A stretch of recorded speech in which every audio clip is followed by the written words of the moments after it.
Today is Saturday, November 12th. My name is Terry Williams, and I'm interviewing Mrs. Ernestine Bell Terry for the Commemoration and Contextualization Initiative.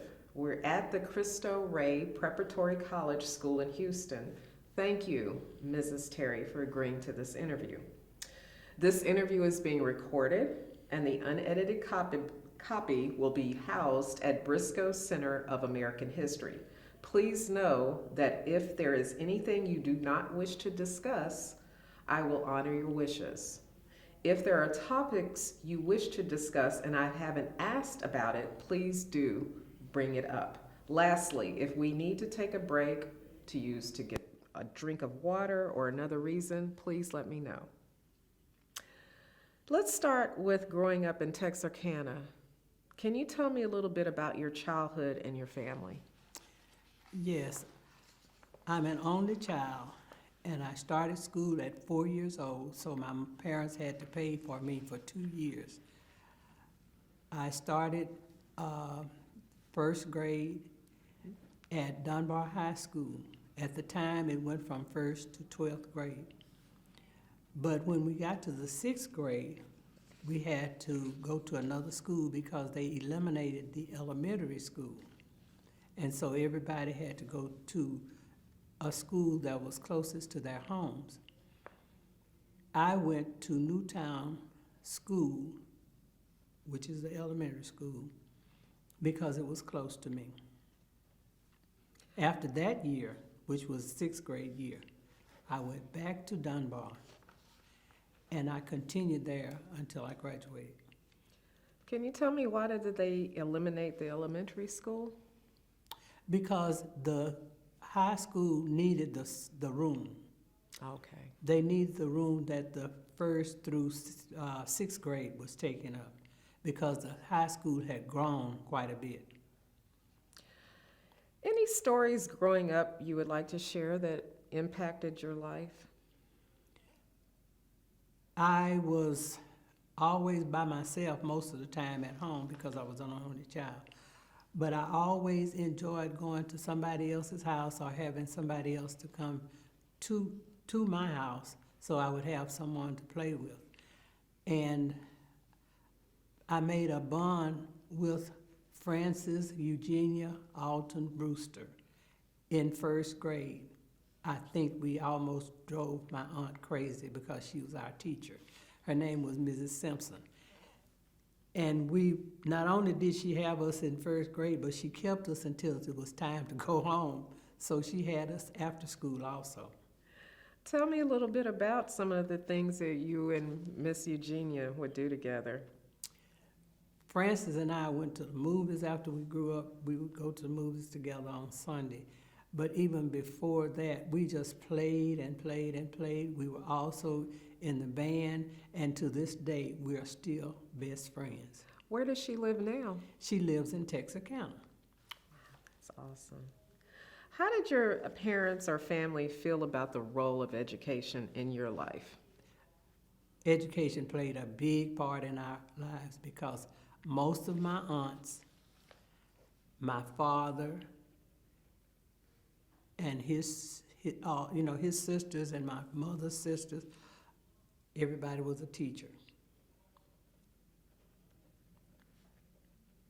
What type of advice did they instill in you about education? What were some of the things that they told you when you were growing up?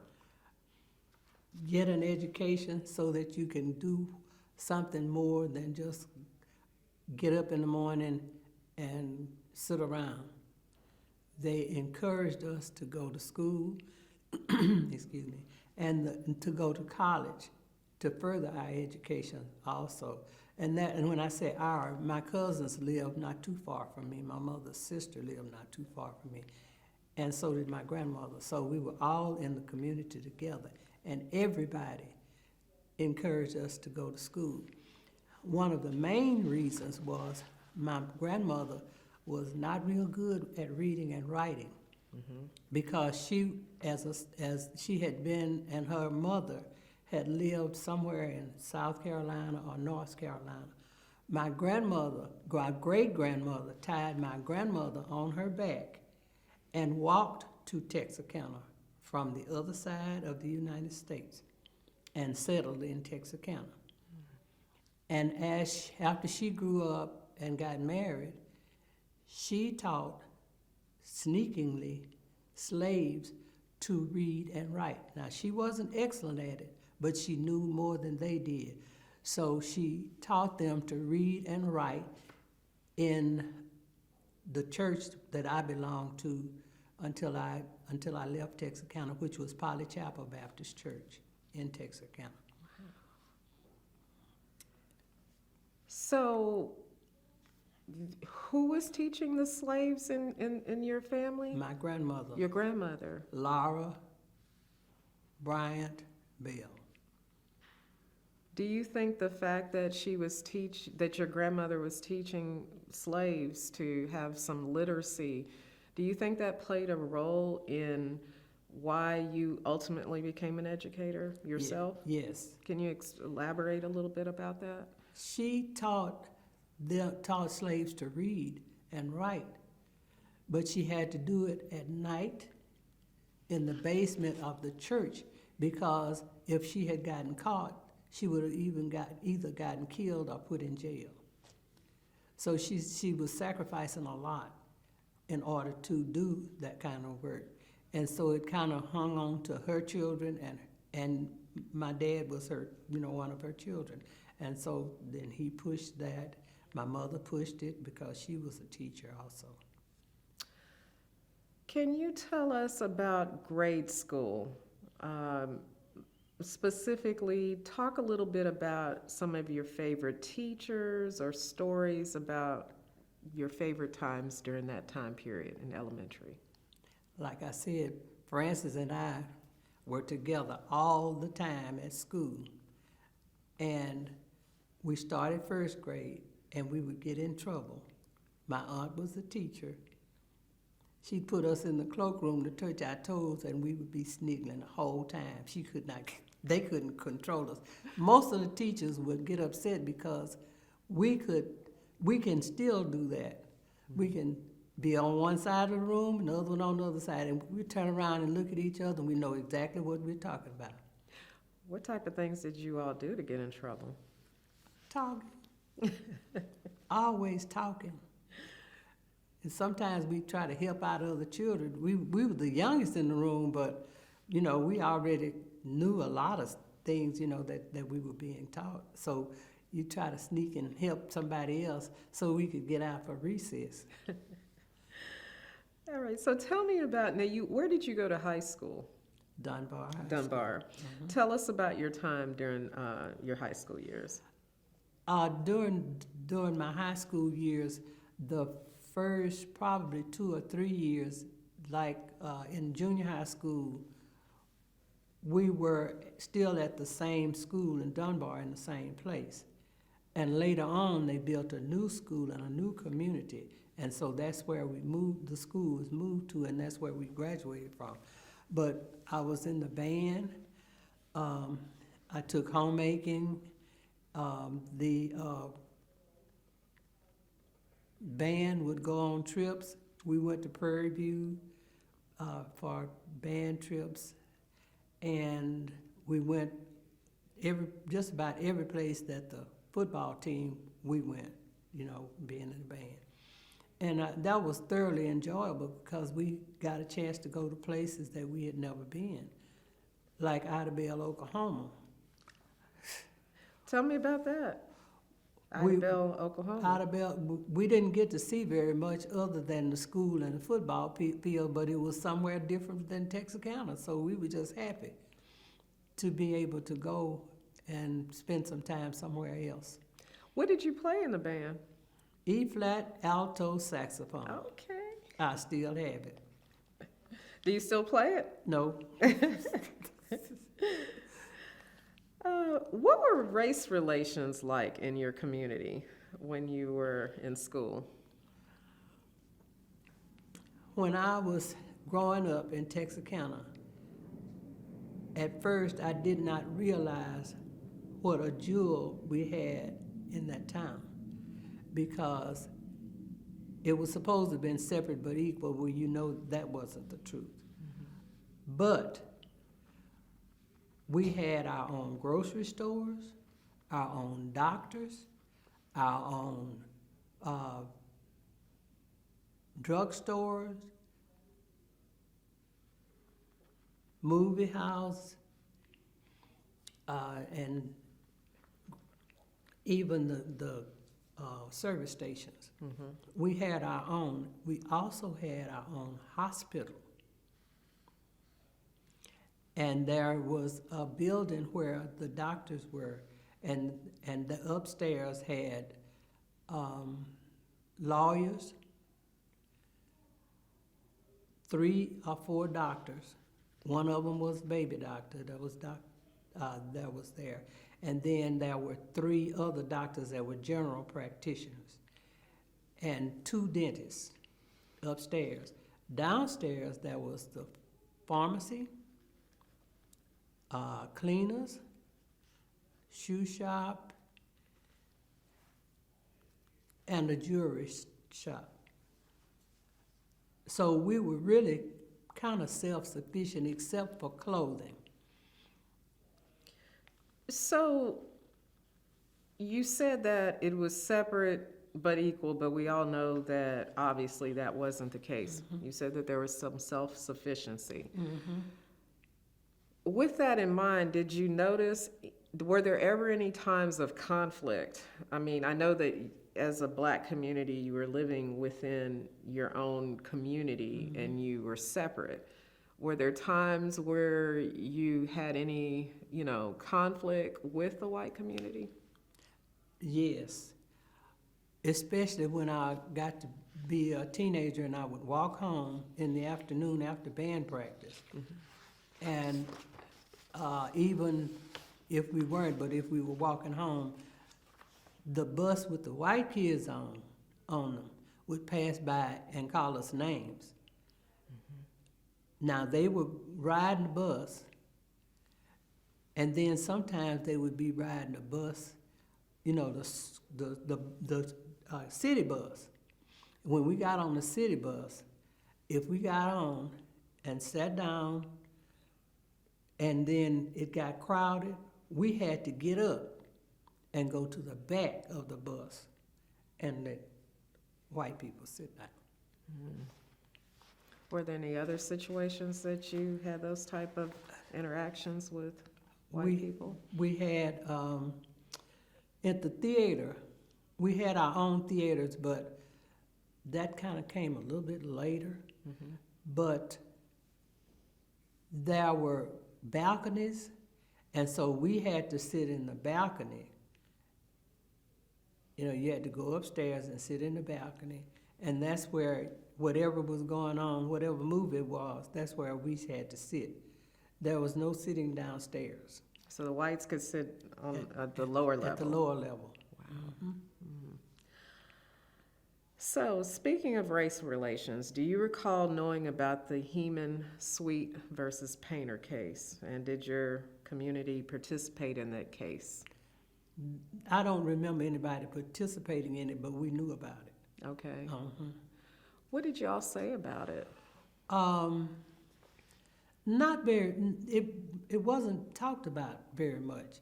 The only thing that we wanted was him not to get hurt in doing what he needed to do for himself. Knowing about his case, did that have any impact on your decision to ultimately go to University of Texas? No. Okay. Were there any other civil rights cases in the news that you and your family knew about growing up?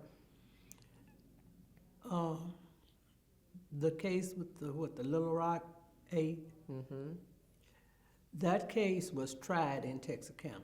Okay. Texarkana, Texas and Texarkana, Arkansas are split by just a line going down the street. The federal government, it was on the Texas side. So that's where the trial was. when you think about the post office is where it was. It was upstairs in the post office because that would make it a federal building. So the downstairs on the right side when you're going in was where you went to do postal business. Okay. When you went on the left side and went upstairs, that's where the federal part was, and that's where that trial was. And I was not involved in it, but I knew about it, Right. and I knew where it was. How did it make your parents feel? Because I'm guessing you were a kid at that time, right? Yes. Did they talk about it at all? No. I don't remember them talking about it at all, but my grandfather did. My grandfather and my grandmother did, and they were always disturbed, about it. Because you had to go through that kind of thing in order just to go to school and be a human being. Did they ever give you any advice as a young girl on how to navigate the world knowing all of this was happening? No, because they didn't really know how to navigate it themselves because they had been so segregated all the time that it was something new to them. And so they didn't, try to shape my mind or anybody else's, I don't think. Okay.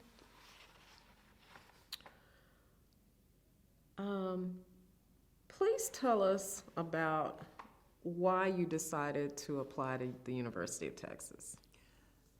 I wanted to be an interior decorator. And at the time, and I'm not sure they have it now, Prairie View didn't have it, because that's where I probably would have gone in the first place. But when I started talking about it, my mother and father said, well, if that's what you want to do, you'll have to take a test. So they took me to Dallas to take the test. Okay. And I figured, this is the end of this. But they actually accepted me. And so in September, I was 15 when I was accepted, and I was 16 when I actually went to school. Because I graduated at 15. Wow. So you graduated early. So you were really about the books at that time. I was 4, remember, when I started. Yes. So now tell me, so you went to take the test. Is that like the college entrance? Yes. Okay. College entrance exam. What made you decide on interior decorating? I've always liked coloring and colors and putting things together. And so that was something, if I got a chance to look at furniture and different things, I always enjoyed that, doing that. And you said, let me just make sure I heard you correctly. You said your entrance was in Dallas, was that correct? The entrance exam was It's in Dallas. Tell me about that experience. It was just one of those things. We got up on Saturday morning and went to Dallas. I took the test and we came back. And there weren't, I can't remember, but I don't think there were very many people in the room when I took the test. Okay. So describe your year, because I remember you were saying that you were at UT for a year. So tell me about that first year at UT. It was kind of traumatic, really, because I had never been in a classroom that had that many people in it. Like 300 or 400 people in it. And there was only one person in one of the classes that was black, other than me. And her name was June Singletary, McCoy now. Okay. And I knew her, I just knew her because my girlfriend Frances and I would go to Prairie View to visit her brother. And we would always stop at their house. It would be late at night, but we would stop at their house. And so I knew her name, and I had seen her a couple of times. But we were so far apart in that classroom until I don't even know whether she knew I was in there because I was behind her. And so I didn't really have a person to study with. When I went to UT, my mother and father dropped me off, and they spent the night, that first night, I think, with us, and then with me, and then they went. No, they spent the night not with me in the dormitory, but they spent the night in Austin. Yes, with one of my mother's friends from Prairie View. Okay. And they left the next day, and I just can remember thinking, have I made a mistake? Because we didn't really have a dormitory. We called it a dormitory, but we really didn't have one. It was on the corner of Whitus, and I can't think of the side street, but it was an old house with columns and high steps. And we had 3 people upstairs who were working on their doctorate degrees or law degrees, and 4 people downstairs doing undergraduate study. My roommate's name was Jeannie Franklin, and she was from Houston. The other 2 people, one was named Ruth, and the other one was Louise Thomas. Both of them were from Elgin. And they were the other 2 people. There were only 4 graduate students and 4 undergraduate students and 3 graduate students. There was only one other black person in there, and that was Mary Frances Simpson. Okay. The one that was supposed to be over the dorm was Mima Babbitt from Louisiana. Okay. And I can't remember the other lady's name. I wrote it down on my notes, and my notes in the other room. Okay.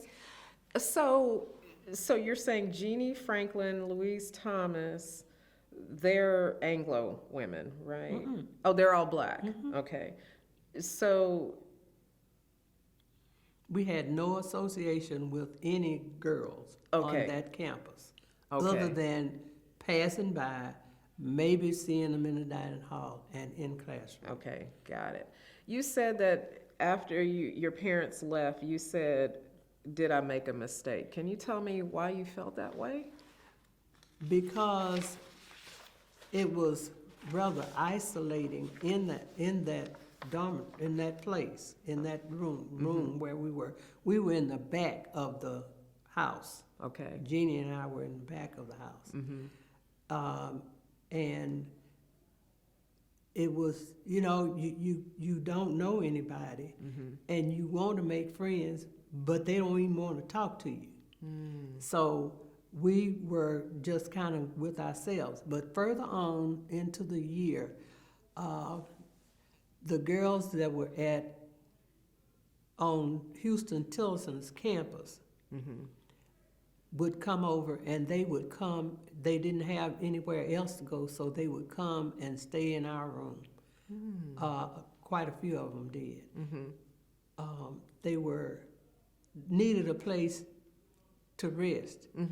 And there was, they just wanted to kind of breathe a little between classes or whatever before they went back over to Houston Tillotson. Most of them were from Houston.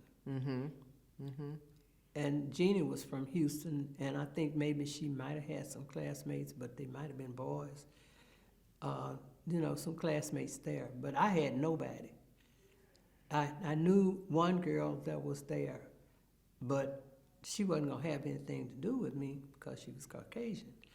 And so I knew that, so I didn't even try to get in touch with her. And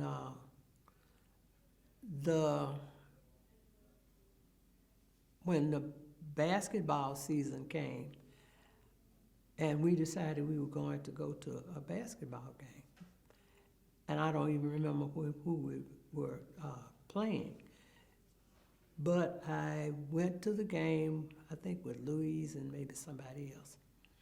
When we got there, everybody had taken the seats. When they looked up and saw us coming, they moved over so they wouldn't have any space. And so we asked them to excuse us so that we could walk up to get to a seat. And they wouldn't move. And so I'm determined that I'm just gonna get up here so I can watch this game. And I hit my leg. I have a scar right now where I hit my leg trying to climb up to get into a place. And they just kind of rolled their eyes. These were guys, and they just kind of rolled their eyes, and they just, I'm not moving because you don't have any business here anyway. And so I just, kind of tried to ignore that. But I couldn't because my leg bled, by where I had hurt, it bled through the whole game. And I was so busy trying to stop that until I couldn't even enjoy the game. Now, one of the things that I enjoyed doing was taking basketball. That was the second semester. And there was a girl from, I think she was from Amarillo, and we had teams. She was the roving guard, and I just stayed on my side. And so after we played a while, the teacher decided she would pit our class against the girls that were actually athletes and really going for some physical education subject. We beat them to death. That girl I could throw her that ball, and either she would throw me the ball, or we'd go down there and make 2 points every time, or whatever. Now that was one time it was good, and the lady gave her, she was the captain, so she gave her a little cup with something on it that she had written on it, because she said, I had to. We beat them soundly, and they thought they could play basketball. You showed them, right? Oh, yes. Right. So you only went to UT for a year, right? Yes. What made you decide to leave? I couldn't make it because I didn't have enough foundation, for the subjects. And then I was really skeptical about going to the teachers because they did not make it feel like you can come and talk to me and I will help you. They just didn't make me feel comfortable. And so one of the guys that was there told me later on, he said, and I can't remember the teacher's name, he said, you come up with some good ideas. It was an architecture class. He said, but the next time it's not so good. What they didn't know was I came up with the good ideas when it was something that I could easily cut, because you had to make designs and you had to do your design and turn it in. Well, I didn't have a way to cut it and cut it well, just an X-Acto knife. I did not know that I could have gone into somewhere in that building and cut what I needed to and put it all together to do my designs. Because I had good designs in my head, but I couldn't manifest them because I didn't know how to get my information together and put it together and be able to cut everything I needed to cut and then do it. And so I realized that I couldn't keep doing this, and there was nobody to say you have the talent, you can do this, but just come on in and we'll work on it. Nobody, no teachers. I had 5 classes, and none of them were as if you can come on in and I'll help you out, or I'll partner you with somebody or something that would make me feel at ease. And so I couldn't make the grades that I really should have made. And so I said, no. So did you were failing? Is that safe to say? Okay. Did you have an advisor who could give you any? No. Mm-mm. And it might have helped if we had had somebody in the building where we lived. If we had had somebody who would, come and talk to us, or tell us what we needed to do. Right. But there was nothing like that. They were working on their own degrees, and so they didn't have time for us. They weren't equipped for it. They were making money. Two of them, they were making money, and they were getting what they needed. But there was nothing. There was nobody or anybody that we could talk to really. And that was the advantage of having gone to Houston Tillotson to live. They actually had somebody who would take them under their wing and, help them out and tell them what to do. We didn't have that. So in the spring semester, did you realize This is not for me? Yes. Okay, so you had failed for the fall and spring? I didn't fail all of it. No. Okay. But it was enough to let me know that I was not used to making low grades. And so you always at least have, if you're that young, you need somebody to help guide you. Right. And tell you what to do and how to do it if you don't already know it. Now, some of the kids that came from Houston probably had already had that kind of thing. But being from a small town, we didn't really need it. And so we hadn't gotten that kind of guidance that we need, that I was needing then. How did your parents feel about that? They told me they were behind me whatever I wanted to do. And so I just went ahead and enrolled in Prairie View that summer. In fact, I think I did it before the summer. Okay. Do you regret leaving University of Texas? No. No? Okay. How did you even learn about UT? I think from reading information in the newspapers and magazines, and then I sent for a brochure, and that's where I found out that they had interior decorating. Now, when you went to Prairie View, did you continue with interior decorating as a major? No. What made you decide to switch? Well, they didn't really have that. Okay. And so I went into homemaking. And I did get some interior design and stuff like that, but most of it was centered around cooking and baking and clothing for women. Okay. What had you heard about the University of Texas as far as its reputation in your community in Texarkana? The lady that lived next door to me when I was growing up worked for a lady whose husband was well-to-do. And they had a daughter who had gone down there.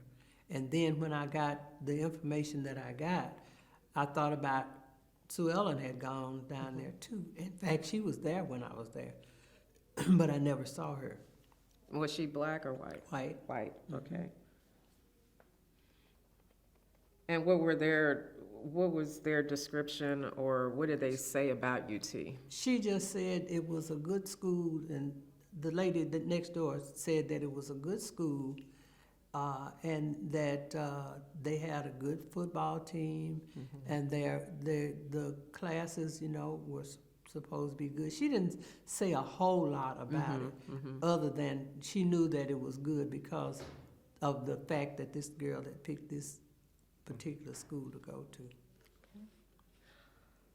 I think I already said, and you decided to apply to UT because? Because of the interior decorating? Yes, yes. And how did your family feel about you applying? They were fine with it. How did your other family members and people in the community feel when you first applied to UT? What were their thoughts? They didn't know it. Oh, they didn't? Your parents didn't say anything? No. Okay. Not until I think after I had gone, they had carried me down there, or just before they did. So they didn't have anything to say. And I know you said that your first impressions of the campus was that, I think you all were living away from the campus, correct? No, it was on the corner of the campus. Okay. It was a part of the campus, Okay. and it was on the same street that the theater at the time, I don't know where it is now, was on that same street. And if you kept going down that street, it was Whitus Avenue, you got to the dining hall. Okay.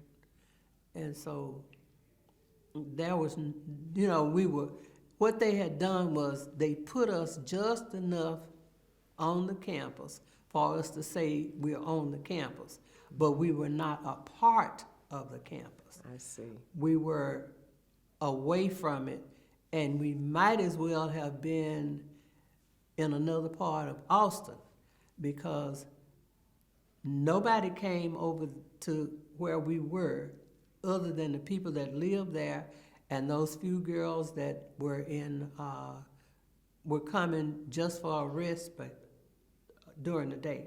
From Houston, Tilliston. Uh-huh. Right. So how did you all get to camp? Did y'all walk or take the bus? I mean, Well, because we were on the campus, like I said. Oh, okay. I'm sorry. We were on the campus. Yeah. But far away from. We were across the street from the dormitories Okay. that housed the girls. Mm-hmm. Mm-hmm. I'm trying. Visually, I've even kind of watched that kind of thing out of my head. So I know that but what I'm saying is we were on the campus, and I'm sorry, but I had intended to draw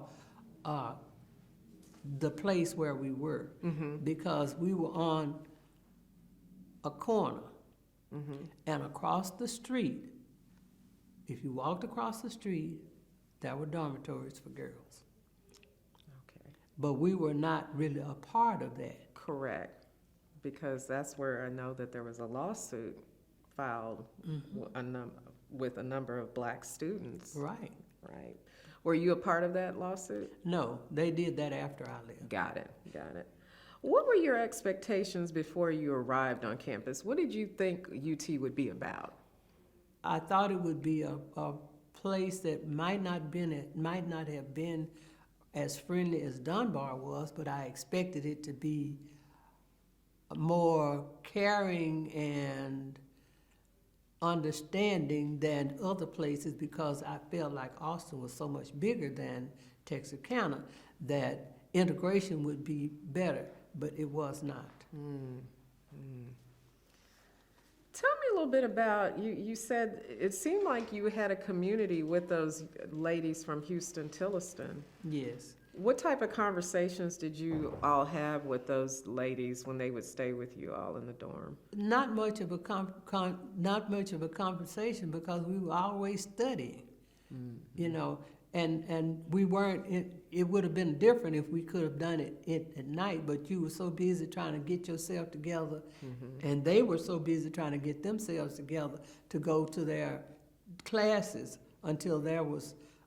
We talked a little bit, but not a lot. So they were resting at the dorm, because I know Houston Tilliston is its own college in Austin. Yes. They were living over there, but they were going to school at UT. Oh, I see. I see. And when there was no place that you would really feel comfortable with going on the campus. Oh, because they really didn't make you welcome. I see. And you could be walking down the sidewalk going to your dorm or going to your classes, and especially if somebody came from another campus. Oh, I'm telling you, they would come for basketball or football games or whatever, and they'd be going down the street in the bus. Hey, nigger, why don't you go home? Yes. Other students. These were students from other campuses. Now, I don't know whether it happened with UT, but these were, and the particular one, this one was from TCU.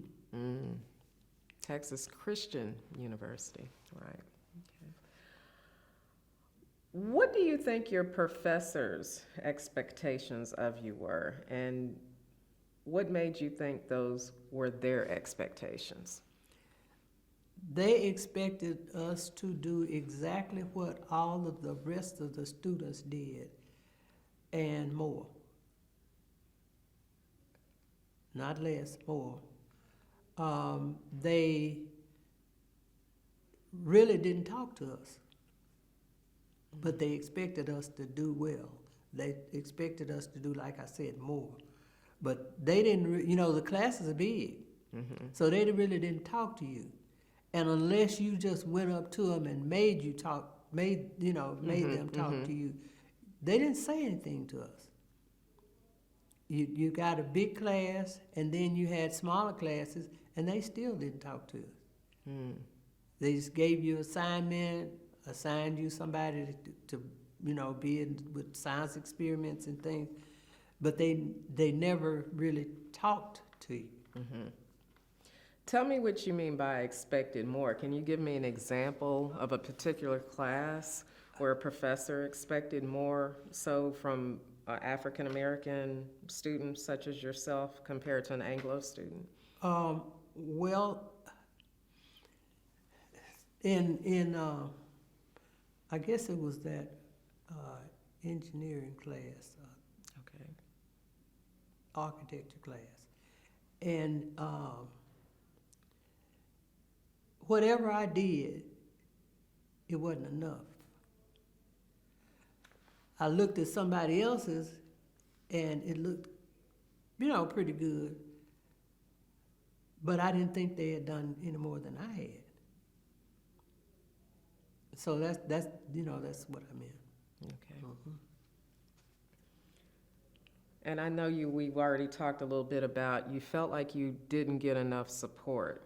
Did you ever ask professors for support, like, hey, what can I do to get my grades up, or? I didn't know to do that. I really didn't know to do that. And even when I did talk to one, it wasn't like, come on in, I'll help you, or something like that. No, it was answer the one question that I asked you, but I'm not going to give you any help. That's the way you felt. That's the way I felt. I'm not saying everybody did, but that's the way I felt. Did you see differences in the way the professors treated the white students? Yeah. Can you give me an example? If one was, it seemed that if they knew somebody was having a problem and they needed to move to the front, that's what they did. And I know he knew that I was or somebody else was having a problem. Never said a word. And did they have like tutorials or, No. Okay. No tutorials. If they did, I never heard about them. Okay. And I don't think the other young ladies that were in the dormitory with us, I don't think they had. And I'm almost for certain the ones that were living in Houston-Tillotson, neither. And while you were at UT, did you work? No. Okay. Tell me about your classroom interactions with other classmates. Not much. Excuse me, but I had to move over. They move out of the way, but never communication. The only communication I had is I had a lab partner, and we talked because we had to. Okay. But other than that, no. And was the lab partner, I'm guessing, Anglo? Yes. Okay. And he was from New York. Okay. How was that relationship? It was that we had a good relationship in that classroom. Okay. We helped each other, and I enjoyed it. I enjoyed that class. And were you probably, how many other black students were in that class, or do you remember? About 3. 3. Okay. Did you relate to any of the other black students at all in the Well, class? we had lecture, Uh-huh. and then we had lab. Okay. Lecture, no. Lab, we didn't have time. It was all you could do to get through with whatever you experimented and stuff that you were doing. Got it. Did you have a community of friends at UT in your year there? Only the people in the dormitory are the ones that came over. From Houston to Earnestyne? And how was those? And did you have any fun times? What did you guys do for fun? Not much. We spent all our time studying. And so even on the weekends, sometimes I would go to my mother's friends and spend the weekend with her. But I spent most of that time studying, And other than that, I enjoyed going to church. And like I told you before, I can't remember the name of the church, but it was a Baptist church. Okay. In Austin? Yes. And we enjoyed choir. So we went to choir rehearsal, I think, on Thursday night. And we sung on Sundays. And then Sunday evening, sometimes we would go back and they'd have a repass or something for us. That's nice. So I'm guessing that kind of gave you a sense of community. Yes, yes, it did. What were the spaces you felt most welcomed at UT Austin? The place where I lived. No other place on the campus? Not really. Were there any other situations like you experienced, like you told me about at the game, where they were not moving to allow you to sit at the game? Were there any other situations where you experienced some hostility? Sometimes walking on the sidewalk, they would try to, if you were on the outside, sometimes they try to push you off of it, walk to the place where you'd either have to get off or go around them or something. And if they looked up and saw you, they would kind of spread out so you couldn't get around, that kind of stuff, if they were talking to each other and stuff. And I know they were talking about us because you don't move just because you see something. It's some conversation going on. Right. Did you participate in any school organizations or activities at UT? No. Okay.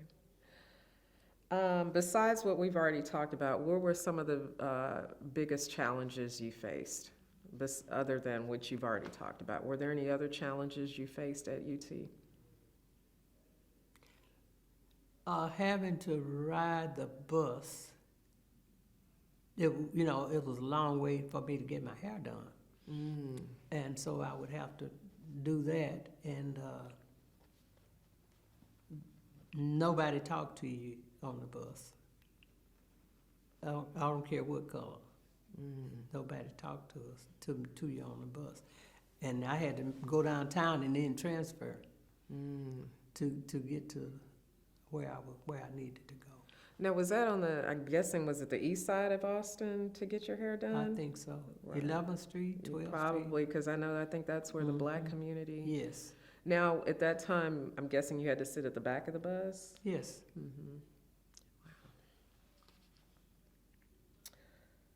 All right, well, I know you didn't finish at UT, but tell us a little bit about Prairie View, because that's eventually where you did get your degree.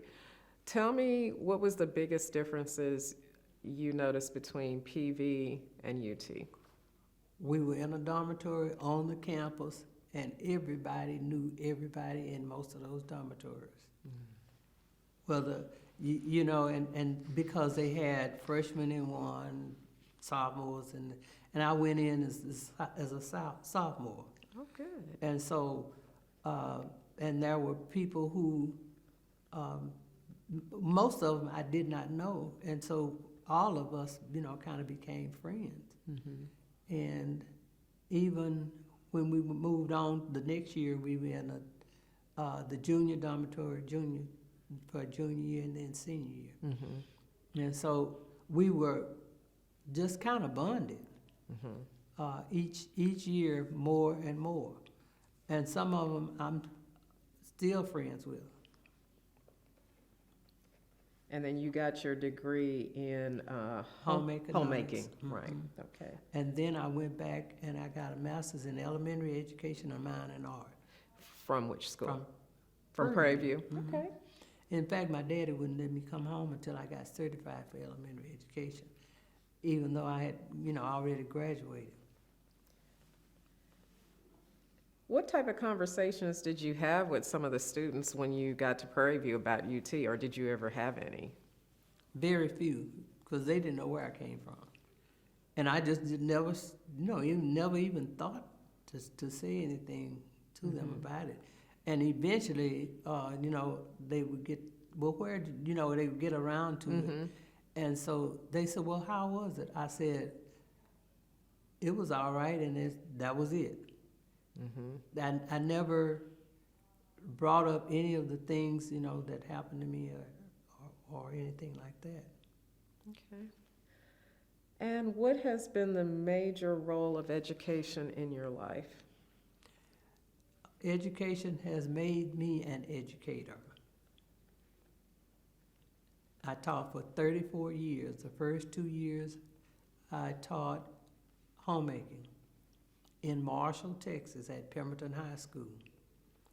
And the rest of my career is spent in Houston at 3 elementary schools. I started at Langston, and then I went to Bowie, and then I went to Lewis, and that's where I retired from. What is the biggest lesson you've learned from this whole experience from going from University of Texas and then ultimately Prairie View? Be good to people. Be good and kind to people. Don't just shut them out just because their skin is different from yours. You might not love them, but at least give them the satisfaction of knowing that you are not as prejudiced as everybody else says that you are. Walk in my shoes. I've walked in some shoes that I didn't want to be in, but then I eventually just turned it all loose and lived my own life. And so when I started work, my main goal was to help children, whether it was in high school or in elementary school. That was what I wanted. I wanted children to learn. And I wanted them to learn so that nobody could take it away from them, no matter what happened. I wanted them to always feel like they were loved. And every now and then a child would come through the grocery store in the community where I live now and run and hug me, and that is the greatest satisfaction that I could ever have. You did so much for me. And this was a child who had been in special ed. She was in college, and I was so proud of her. That's one of those people that I helped to get out of special ed.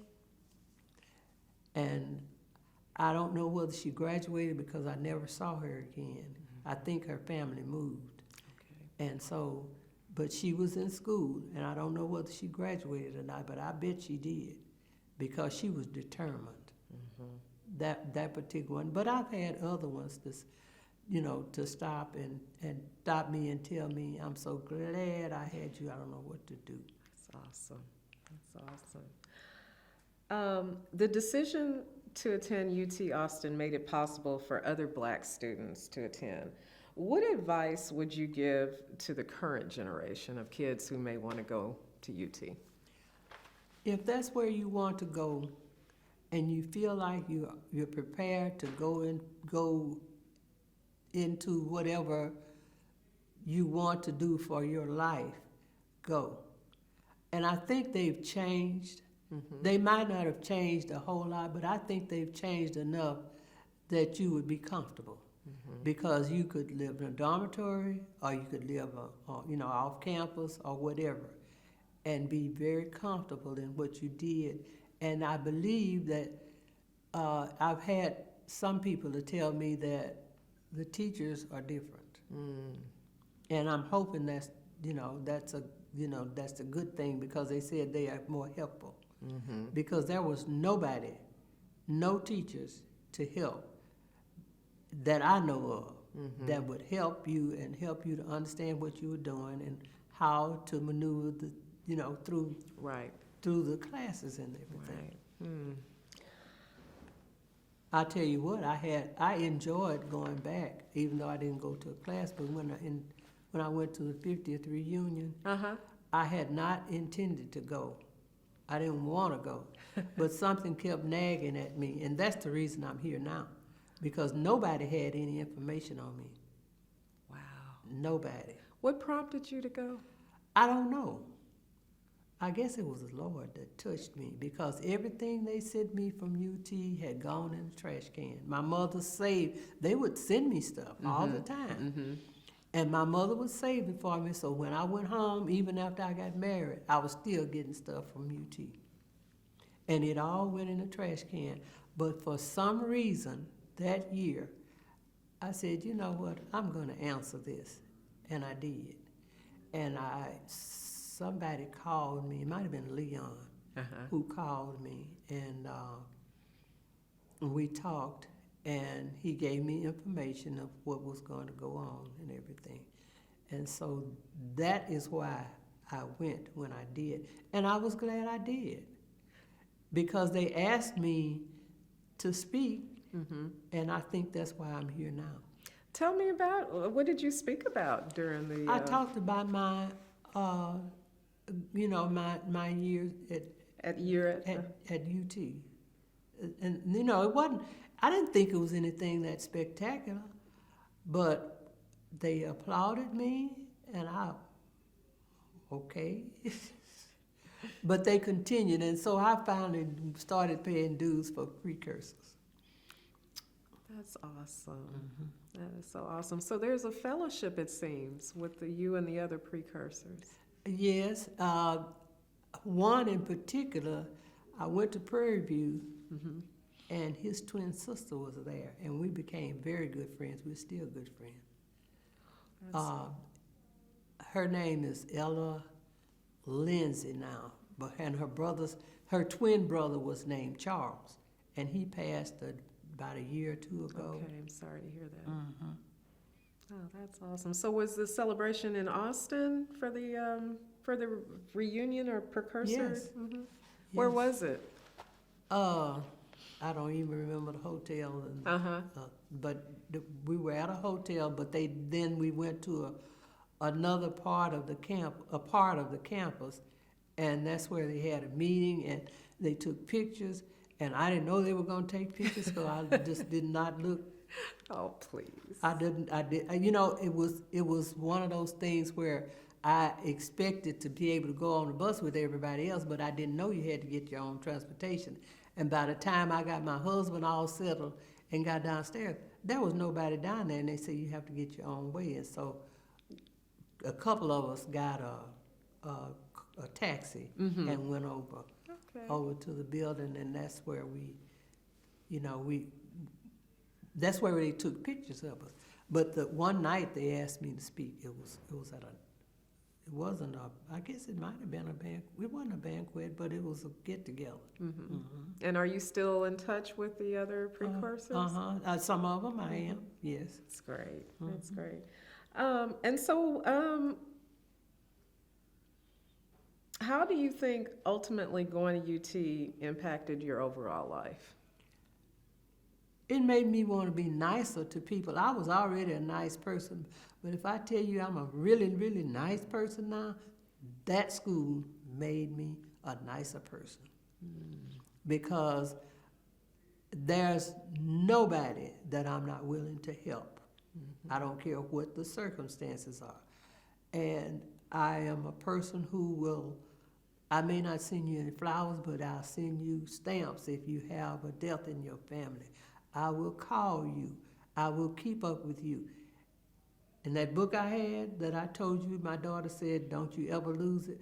There are people who call me from all over the United States. You have such and such person's address, a telephone number? Yeah, I'll text it to you in a few minutes. Or I'll have to look for it. But I can pretty much find it. And there are people who I went to school at Prairie View, like I said, that we still communicate. Quite a few of them are deceased, but there are still some, that I still, and some of them live here in Houston. Oh, that's great. That's great. Is there anything else you would like to say? Not really. I'm glad I was able to do this, and I hope it will be of service and of help to somebody else, because we need people who are caring to make this country a better place to live in. Because let me tell you, segregation is not over. There are still things that are segregated, not just the communities, and not just the stores that we were talking about Texarkana, and one of the things I can remember is they would never call my mother Mrs. Bell. They always called her Ms. Bell. And that, even as a little girl, that bothered me. And because my mother loved to shop, and they would put clothes back for her and then call her and tell her, but they wouldn't call her Mrs. Bell. And that bothered me a lot. It still bothers me. But I realize now that there are some things that can change, and there are some things that will never change. There are some people you will never change, but you just keep digging and keep trying to make this a better world for everybody to live in, not just a few. Thank you so much, Miss Terry. I appreciate your time. Oh, you're welcome. I was happy to do it. Thank you. It's an honor. And thank you for a wonderful interview. Thank you.